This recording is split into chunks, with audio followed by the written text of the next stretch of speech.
Assalamualaikum warahmatullahi wabarakatuh. Kami dari kelompok 2 mata kuliah Audit Internal kelas Akuntansi 3 dengan dosen pengampu Bapak Hariri SEMAK, Program Studi Akuntansi Fakultas Ekonomi dan Bisnis Universitas Islam Malang akan menjelaskan tentang survei pendahuluan. Dalam video kali ini kami akan menjelaskan tentang survei pendahuluan. Perkenalkan, nama saya Ika Anita, NPM 138.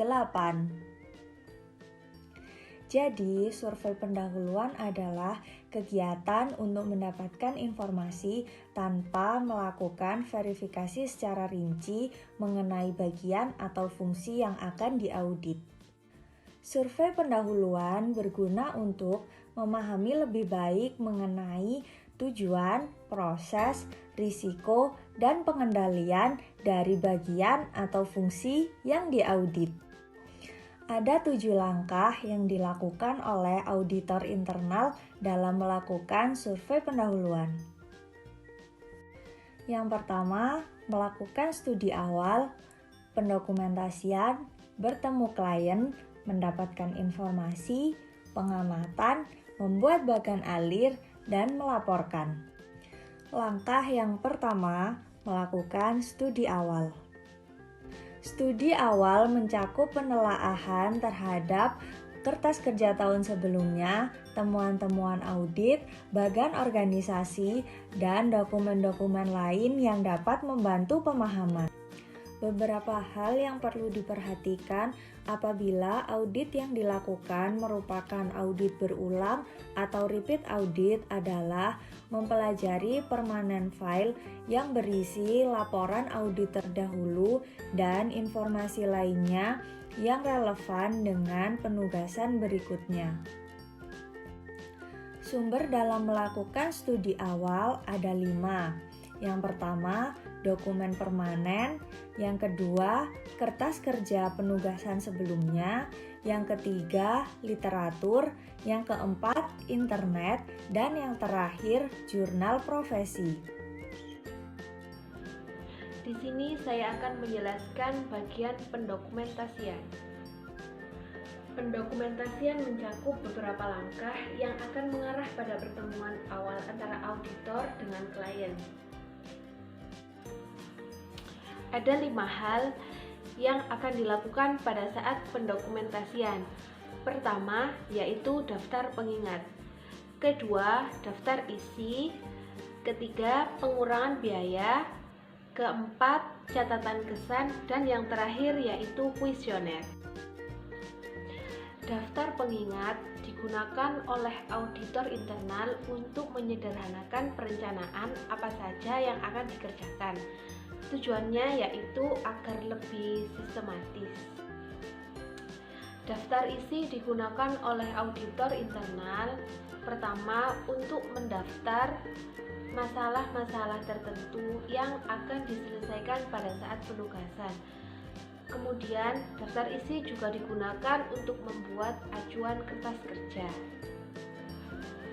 Pengurangan biaya sangat mempengaruhi terhadap laba perusahaan. Pada umumnya, manajemen akan berharap kepada audit internal untuk menghasilkan pengurangan biaya dan juga dapat meningkatkan operasional. Catatan kesan berfungsi sebagai daftar pengingat oleh para auditor ketika mereka melakukan pembicaraan dengan manajemen senior. Kuesioner. Kuesioner informal dapat diperluas ataupun dipersempit sesuai dengan kondisi yang ada. Terkadang pertanyaan yang diberikan oleh auditor sangat bervariasi sesuai dengan kebutuhan. Kemudian, untuk kuesioner yang formal biasanya diberikan kepada klien sebelum melakukan audit. Dengan pemberian kuesioner tersebut, auditor akan memperoleh informasi.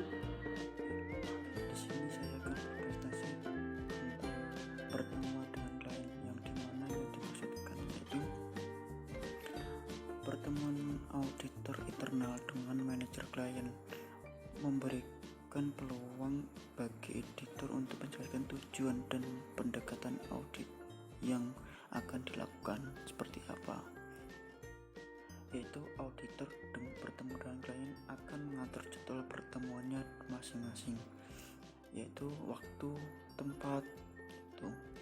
Nah, setelah itu mekanismenya adalah mewawancarai mengenai apa yang mau digali, yaitu atau yang diajukan pertanyaan sebagai menggali informasi tapi bukan penyidik gitu. Dan sebagai auditor itu harus bisa meyakinkan kepada klien tersebut dan memperkuat itu meyakinkan tersebut. Baik, saya akan melanjutkan presentasi saya, yaitu mengumpulkan barang bukti, yang yaitu dalam kebanyakan audit informasi penting dapat diklasifikasikan ke dalam 4 fungsi berdasarkan manajemen. Yang pertama itu perencanaan, yang kedua pengorganisasian, yang tiga itu pengarahan, dan keempat itu kontrol. Yang dimaksud dengan perencanaan yaitu kita membuat planning apa ke depannya untuk menemui klien, seperti itu. Pengorganisasian, kita itu membuat struktur organisasi untuk melancarkan kepada klien tersebut juga. Nah, pengarahan, kita memberi pengarahan kepada klien kita untuk menggali apapun yang biar mendapatkan informasi.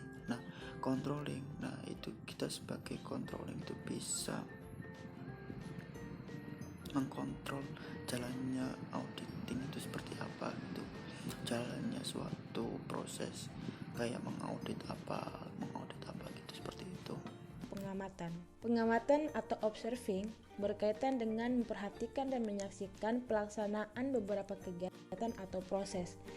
Kegiatan dapat berupa pemrosesan rutin yang berjenis transaksi tertentu seperti penerimaan kas. Fungsinya itu untuk melihat apakah para pekerja sedang melaksanakan tugas yang diberikan sesuai dengan kebijakan dan prosedur perusahaan. Pentingnya pengamatan salah satunya adalah untuk memperoleh pemahaman atas pengendalian internal. Auditor juga dapat mengamati kecermatan seorang karyawan dalam melaksanakan pemeriksaan tahunan atas fisik persediaan. Pengamatan yang terakhir ini memberikan peluang untuk membedakan antara mengamati dan menginspeksi.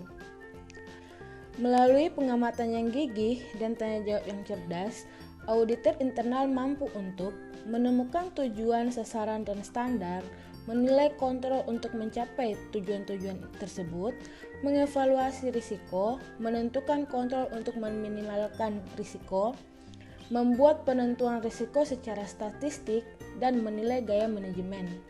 Di sini saya akan membahas bagian bagaimana caranya membuat anggaran pada survei. Nah, untuk membuat anggaran pada survei, pertama yang harus kita perhatikan adalah waktu dalam membuat anggaran pada survei itu tersebut. Nah, di mana waktu ini memperkirakan berapa lamakah kita akan membuat anggaran survei tersebut, dan dari situ kita bisa memperkirakan biaya-biaya yang akan dikeluarkan dalam membuat anggaran survei. Dan yang kedua, semua faktor harus dipertimbangkan dalam membuat anggaran survei.